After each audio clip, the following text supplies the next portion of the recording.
Greetings world. We are anonymous.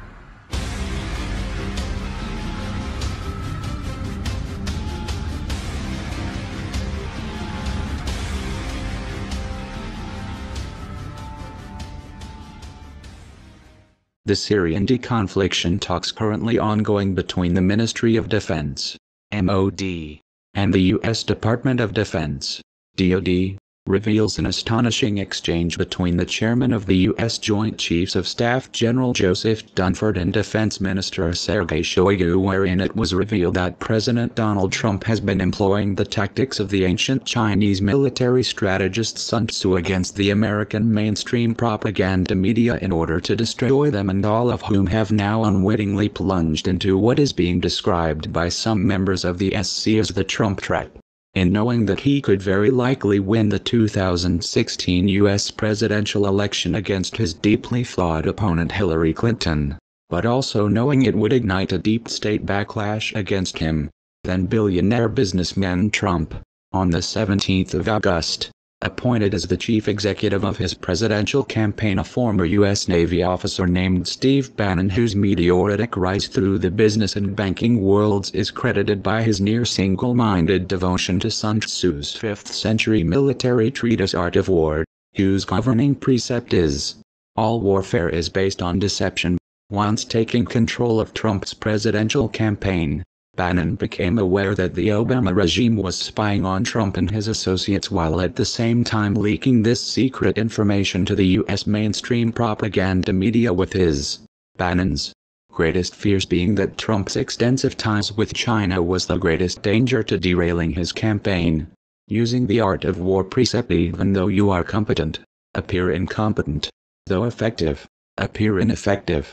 However, Bannon, in an effort to keep concealed Trump's extensive ties with China prior to the election, embarked on a deliberate misinformation campaign suggesting/misleading the deep state-aligned mainstream propaganda media into believing Trump had ties with Russia instead, a misdirection U.S. journalists were highly susceptible to, as recently revealed in a study conducted by neuroscientist Tara Swift in the London Press Club that determined the highest functions of journalists' brains were operating at a lower level than the average population, due to dehydration, self-medicating, and fueling their brains with caffeine and high-sugar foods.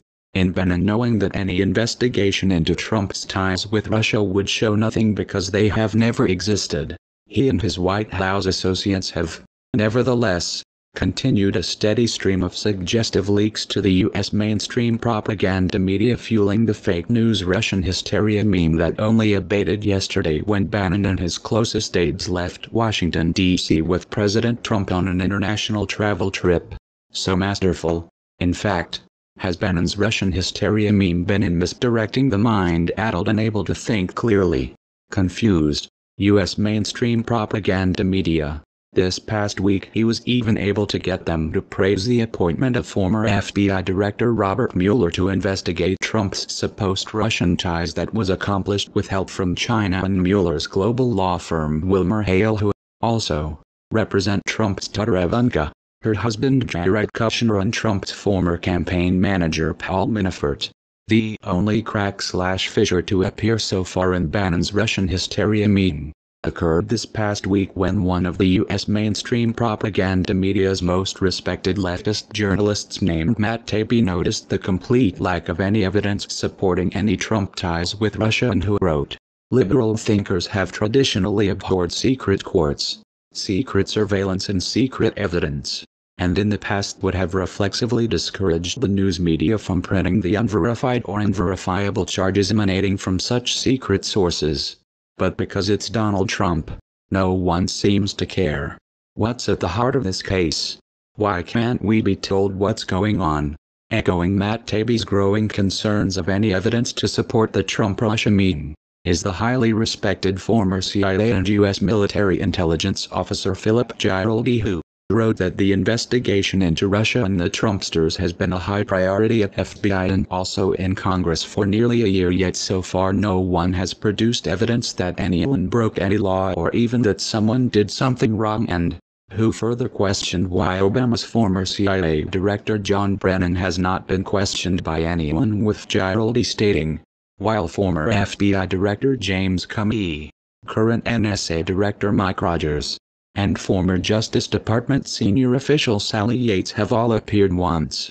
Brennan's absence is conspicuous as he was the senior national security official most closely tied to the Obama administration, may have had the tools at hand to fake the Russian connection, and has also been plausibly linked to encouraging British intelligence to provide damaging information on Michael Flynn, with the entire American deep state mainstream propaganda media apparatus having now plunged into Bannon's art of war Trump trap by their historic negative coverage of President Trump due to the entirely fictional Russian hysteria meme.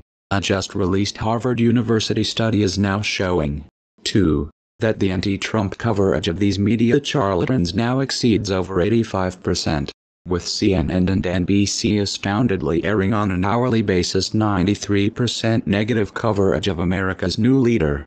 By Bannon's employing his Trump-Russia meme using the art of war precept, the business of the general is quiet and secret, his plans are calm and deeply hidden, so no one can figure them out. Secrecy and misdirection are essential arts too. Once the American people discover that their mainstream propaganda media have been lying to them about Trump's supposed Russian ties, their faith/belief in these leftist news organizations will collapse entirely, and with just 6% of these people saying they trust the media now, will leave them in total trust of President Trump above his deep state enemies.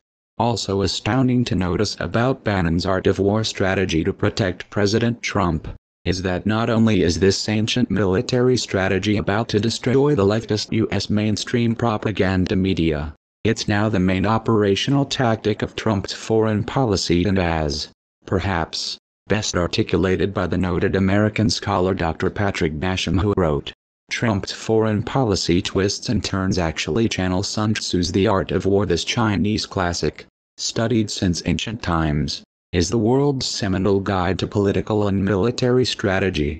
The art of war resonates today because Sun Tzu formulated his ideas in an environment characterized by ever-shifting patterns of alliance, the destabilization of interstate relationships, and warfare among aspirants to hegemony.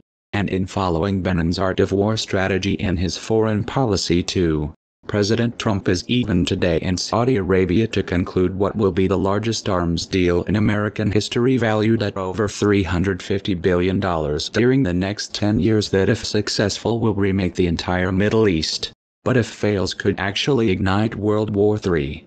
Noting that even though Bannon's art of war strategy has, indeed, unleashed a U.S. mainstream propaganda media onslaught of historic proportions against President Trump, his approval rating remains at 44% of Americans who support him, with 96% of those who voted him into office also saying they would do so again.